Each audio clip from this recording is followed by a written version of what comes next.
Hello everyone, welcome back to GK Today. This is Sia Verma and I hope you all are doing very well. So last 3 days से हमने class नहीं ली वो cap की because I was on the leave. But now आज हमें cover करना है session number 10 जिसमें हम कवर करने वाले हैं नेक्स्ट 50 वर्ड्स जो कि एसएससी एग्जाम्स में आ चुके हैं।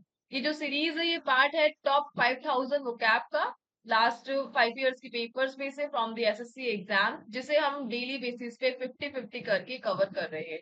इससे पहले टोटल 9 सेशन हम कर चुके हैं ऑलरेडी। प्लेलिस्ट में जाकर आप एक बार वो चेक कर सकते हैं अगर आपने नहीं किए हैं तो पहले वो 9 सेशन कवर कीजिए। 9 into 50 यानी 450 वर्ड्स हमने वहां पर ऑलरेडी डिस्कस किए हैं और आज हम नेक्स्ट 50 वर्ड को टारगेट करने वाले हैं। फाइन, सो स्टार्ट करते हैं हमारा session with the very first question and the first one is which of the following best define the word dazed. So dazed का एग्जैक्टली मीनिंग क्या होता है? सो डेज्ड कंफ्यूजन के सेंस में आप इसको रिकॉल कर सकते हो। कंफ्यूजन के सेंस में वर्ड आएगा डेज्ड। तो जो कंफ्यूज्ड है उसके लिए क्या वर्ड यूज करेंगे? डेज्ड। सिनोनिम की बात करें तो डिसओरिएंटेशन आप बोल सकते हैं, डिसओरिएंटेशन। इसके अलावा मिस्टिफाइड आप बोल सकते हैं। इसके अलावा परप्लेक्स्ड बोल सकते हैं, परप्लेक्स्ड। कंफ्यूज्ड हो गया, बफल्ड हो गया, ये सब इसके सिनोनिम की तरह काम करेंगे। ठीक है, डिसओरिएंटेशन कंफ्यूजन के सेंस में, मिस्टिफाइड, परप्लेक्स्ड, बफल्ड और एक पजल्ड। ठीक है, तो पजल्ड भी सेंस दे रहा है कंफ्यूजन का। एंटीनिम की बात करें तो इसका एंटीनिम होगा क्लियर है, जो बिल्कुल भी कंफ्यूजन नहीं है, क्लियर है। फोकस्ड है, नॉट मिस्टिफाइड। अलर्ट है, कंपोज्ड है। ठीक है, कंपोज्ड भी यही सेंस दे रहा है। ऑब्वियस है, एनलाइटेंड है, जिसको क्लियरली पता है कि क्या करना है, एनलाइटेंड।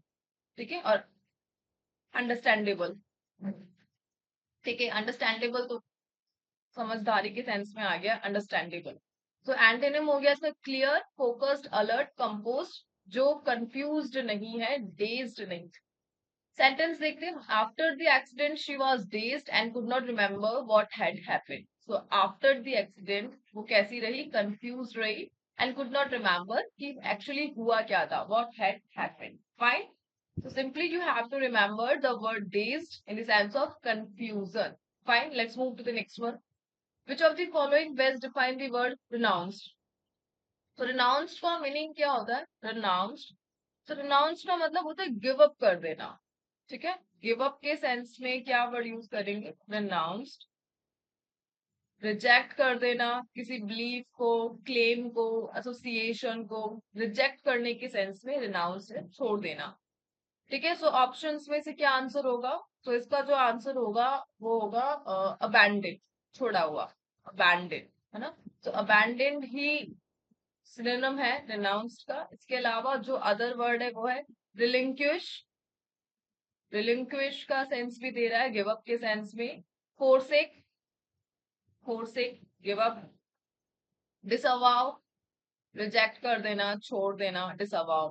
ठीक है, और रैप्यूडिएटेड, रैप्यूडिएटेड छोड़ देने के सेंस में ही ये वर्ड आपको यूज करना है, रैप्यूडिएटेड। तो सिंपली रिनाउंस का मतलब हो गया किसी बिलीफ को रिजेक्ट कर देना, किसी क्लेम को गिव अप कर देना, एसोसिएशन को रिजेक्ट कर देना, ये सब मीनिंग है रिनाउंस का। एक सेंटेंस के थ्रू समझते हैं।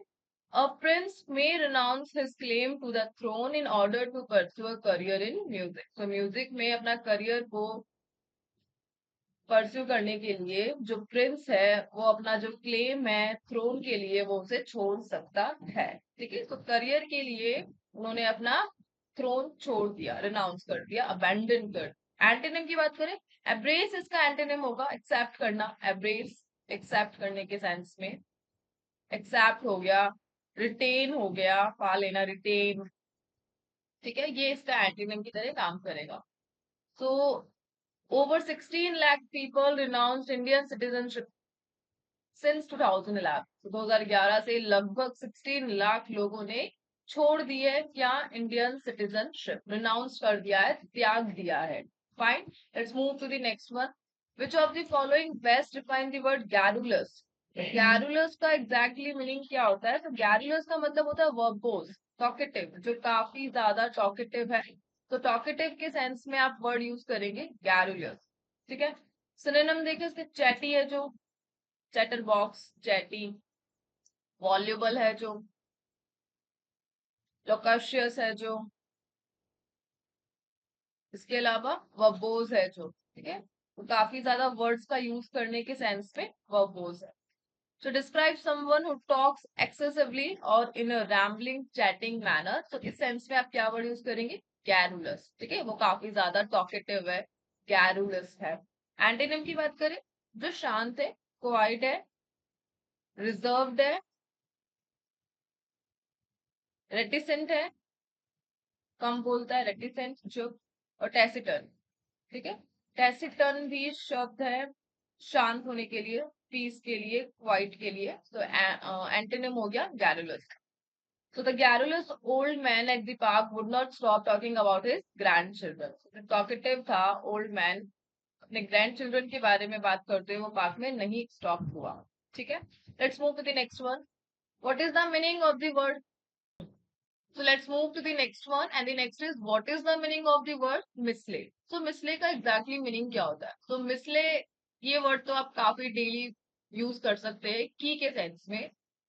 आप हमेशा अपनी की को क्या कर देते हो? मिसले, जब भी आप घर से निकलते हो जल्दी में। तो I always seem to mislay my keys just when I am in rush to leave the house. ठीक है। सो घुमा देने के सेंस में, टू लॉस के सेंस में क्या वर्ड यूज किया जाएगा? मिसले। सिनोनिम हो गया इसका मिसप्लेस। ठीक है, मिसप्लेस आप बोल सकते हैं। टू लॉस हो गया स्क्वेंडर। स्क्वेंडर का मीन्स भी क्या है? लॉस के सेंस में, वेस्ट कर देना। स्किटल, गिरा देना, स्किटल, घुमा देना।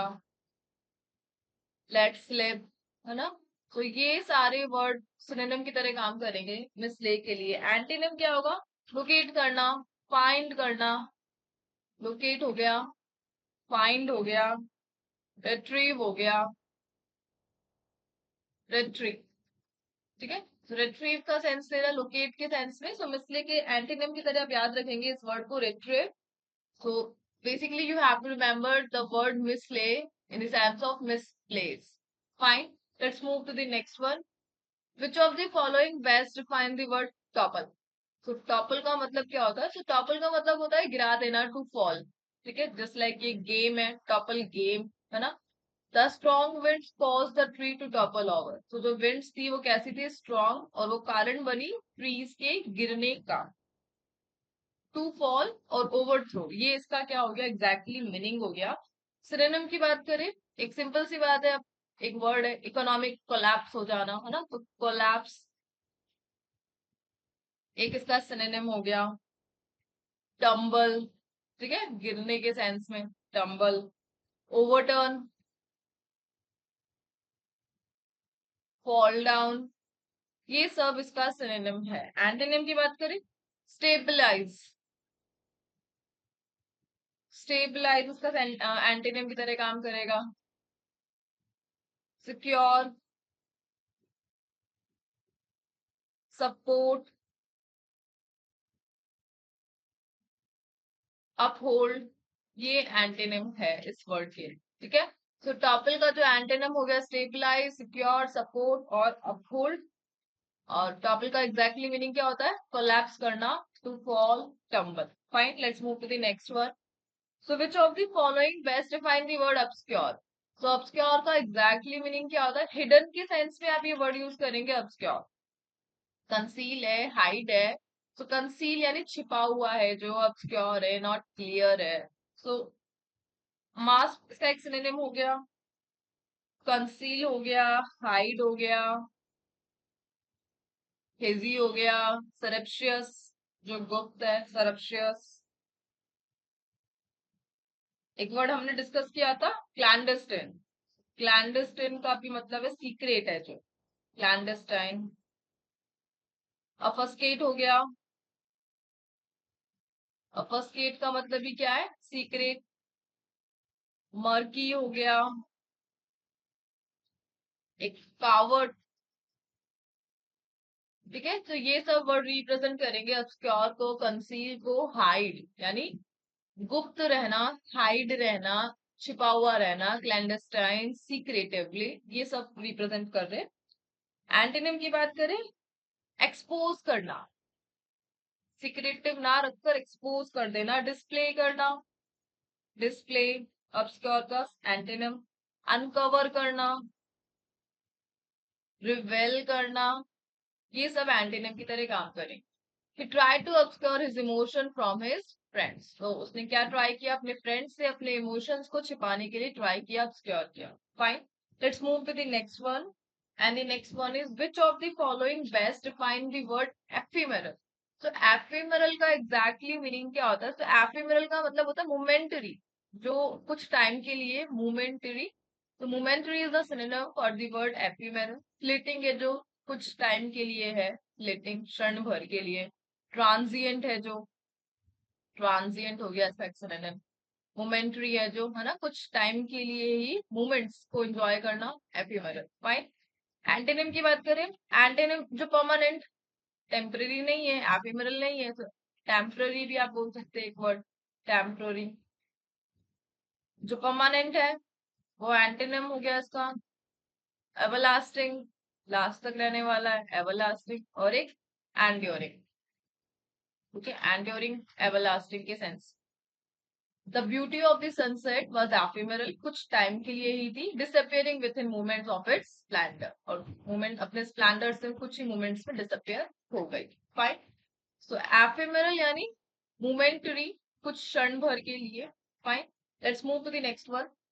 Which of the following best define the word pernicious? तो pernicious का exactly meaning क्या होता है? तो pernicious मतलब जो harmful है, destructive है। तो हार्मफुल के सेंस में यानी डिस्ट्रक्टिव, ये इसका हो गया सिनोनिम। तो हार्मफुल जो टॉक्सिक है, हार्मफुल है, डिस्ट्रक्टिव है, या फिर डिलीटीरियस है, डिलीटीरियस, डिलीटीरियस सेंस दे रहा है, डिस्ट्रक्टिव को, टॉक्सिक को, हार्मफुल को। एंटोनिम जो बेनिफिशियल है, बिनाइन है, बिनाइन यानी एडवांटेजियस, ठीक है। सो बेनिफिशियल के सेंस में आप ये वर्ड एंटोनिम की तौर पे यूज करेंगे। So the next sentence क्या है? The pernicious effects of smoking on one's health are well documented. Okay, so smoking के health को pernicious effect कहते हैं, well documented. Let's move to the next one. Which of the following best define the word euphoric?